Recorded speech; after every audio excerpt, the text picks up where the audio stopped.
নমস্কার, আপনারা দেখছেন সময় কলকাতা। খেলা হবে নিয়ে রয়েছে আমি সৈকত। চোখ রাখবো খেলার খবরের দিকে। গত বছর এশিয়া কাপে পাকিস্তান 3 ম্যাচ হারানোর পর ভারত অধিনায়ক সূর্যকুমার যাদব রাগঢাক না করেই বলে দিয়েছিলেন ইদানিং আর ভারত পাকিস্তান ম্যাচে প্রতিদ্বন্দ্বিতা নেই। তার কথাটা যে কতটা সঠিক সেটা আবারও প্রমাণ হয়েছে রবিবারের ম্যাচে। পাকিস্তানের বিরুদ্ধে 2 উইকেটে তুলে ভারতের জয়ের ভূমিকা রেখেছেন অক্ষর। সাংবাদিক সম্মেলনে এসে ভারতীয় অলরাউন্ডার বলেন, নিজেদের শক্তির উপর সবসময় ভরসা রাখেন তারা, শত্রুতা বা অন্য কিছু নিয়ে ভাবেন না। লড়াইটা ভারতের ব্যাটিং বনাম পাকিস্তানের বোলিং এমনটা কিন্তু নয়। পাকিস্তান শুধুই একটা প্রতিপক্ষ। ইতিহাস বলছে টি-20 বিশ্বকাপের 9 ম্যাচের মধ্যে মাত্র 2021 সাল বাদে প্রতিবার হেরেছে পাকিস্তান। 2021 সালে সেই হারের পর ভারতীয় ক্রিকেটে আমূল বদল আসে। অধিনায়কত্বের ব্যাটন বিরাটের হাত থেকে যায় রোহিতের হাতে। তারপর 2টো আইসিসি ট্রফি এসেছে টিম ইন্ডিয়ার ঝুলিতে। অথচ বছরের পর বছর ধরে বদলাচ্ছে না পাকিস্তান ক্রিকেট। দিন দিন যেন দুর্বল থেকে দুর্বলতর হচ্ছে তারা, কিন্তু তা দেখাই যাচ্ছে বর্তমানে। তবে ভারতের এই জয়ের পর আগামী ম্যাচগুলি নিয়ে প্রবল উৎসাহী ভারতীয় ক্রিকেট ভক্তরা।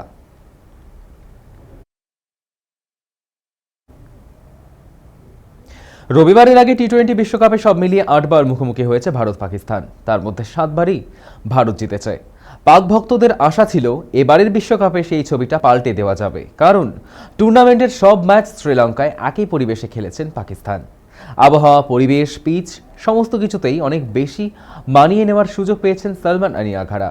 কিন্তু পাকিস্তানের হাত থেকে ম্যাচ কেড়ে নেন ঈশান কিষান। মাত্র 40 বলে 77 রানের দুর্ধর্ষ ইনিংস খেলেন কঠিন পিচে। 75 রান তাড়া করে জেতা পাকিস্তানের পক্ষে অসম্ভব ছিল। শেষ পর্যন্ত 114 রানে গুটিয়ে যায় পাক ব্যাটিং লাইন আপ। 61 রানে ম্যাচ জিতে সুপার 8-এর জায়গা করে নিয়েছে ভারত।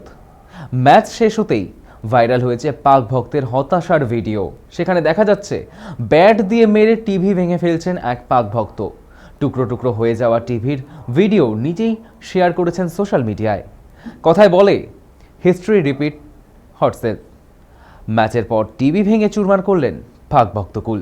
তবে পাকিস্তানের একাধিক এলাকাতেই এভাবে টিভি ভাঙার খবর এসেছে।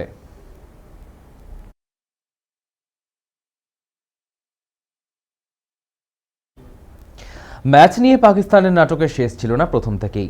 ভারতের বিরুদ্ধে হারাটাই যেন অভ্যাসে পরিণত করে ফেলেছে পাকিস্তান। ভারতের বিরুদ্ধে একাধিক আত্মঘাতী সিদ্ধান্ত ইতিমধ্যেই সরব হয়েছেন বিশেষজ্ঞরা। তার মধ্যে অন্যতম দলের ব্রহ্মাস্ত্র উসমান তারিককে একাদশতম ওভারে বল হাতে তুলে দেওয়া হয়। তখন তাকে বল দেওয়া হলো যখন স্কোরবোর্ড প্রায় 100 রান উঠে গিয়েছে। ঈশান কিষান বিধ্বংসী ইনিংস খেলে ফেলেছেন। পাক অধিনায়কের জবাব, প্রথম ইনিংস থেকে দ্বিতীয় ইনিংসে পিচ অনেক ভালো আচরণ করেছে। অর্থাৎ তার ব্যাখ্যা হলো, পাকিস্তান যখন ব্যাটিং করছিল তখন পিচ বদলে গিয়েছিল। এমন আজব যুক্তির পর নেটিজেনরা লিখেছেন, বছর 5 বিরতি নিয়ে আগে ক্রিকেটটা শিখে আসুন, তারপর না হয় এমন যুক্তি পেশ করবেন। হাসির রোল নেট পাড়ায়।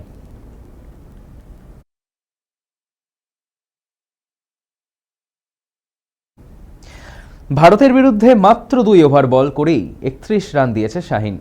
1 ওভারে 17 রান দেন সাদাব। বড় টার্গেট তাড়া করতে নেমে পাকিস্তান যখন একের পর এক উইকেট হারাচ্ছে, পাক ভক্তদের আশা ছিল বাবর আজমের ওপর। স্পিনের বিরুদ্ধে ভালো খেলা বাবর পাকিস্তানের শেষ কর্তা হয়ে ওঠা তো দূর, অক্ষর প্যাটেলের বলে বোকা হয়ে উইকেট খোয়ালেন মাত্র 5 রান করে। সম্প্রতি ভারতের বিরুদ্ধে ম্যাচ থাকলে পাকিস্তান কার্যত আত্মসমর্পণ করছে। একটা সময় 2 মহাশক্তিধর দেশের ম্যাচে হাড্ডাহাড্ডি ক্রিকেট হলেও সাম্প্রতিক অতীতে এক পেশে ম্যাচ দেখেছেন ক্রিকেট প্রেমীরা। ভারতের মতো প্রতিপক্ষের বিরুদ্ধে মাত্র 2 ওভারের বেশি বল করানো যায়নি শাহিন আফ্রিদিকে দিয়ে। নিজের প্রথম বলেই ছক্কা হজম করতে হয়েছে। সব মিলিয়ে শাহিনের পারফরমেন্স দেখে ক্ষিপ্ত পাকিস্তানের প্রাক্তন অধিনায়ক শাহিদ আফ্রিদি, যিনি সম্পর্কে তারকা পেসারের শ্বশুর স্পষ্ট জানিয়েছেন, অবিলম্বে শাহিনকে দল থেকে বের করে দেওয়া উচিত। সিনিয়রদের দিয়ে খেলানোর চেয়ে জুনিয়রদের সুযোগ দেওয়াই ভালো। বিশ্বকাপের পরের ম্যাচ থেকে সেটাই চান প্রাক্তন অধিনায়ক।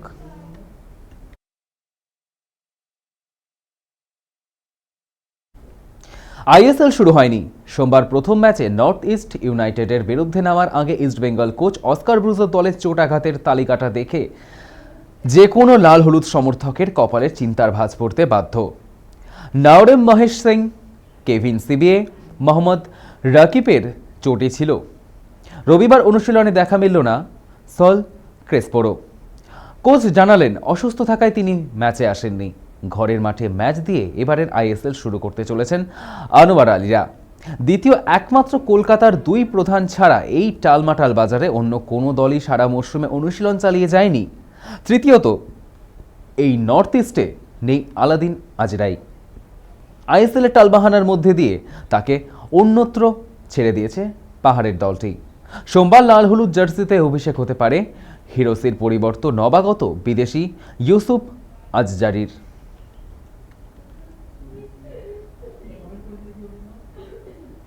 খেলা হবে এখনকার মতো এই পর্যন্তই। দেখতে থাকুন সময় কলকাতা, সময় বলবে সময়ের কথা।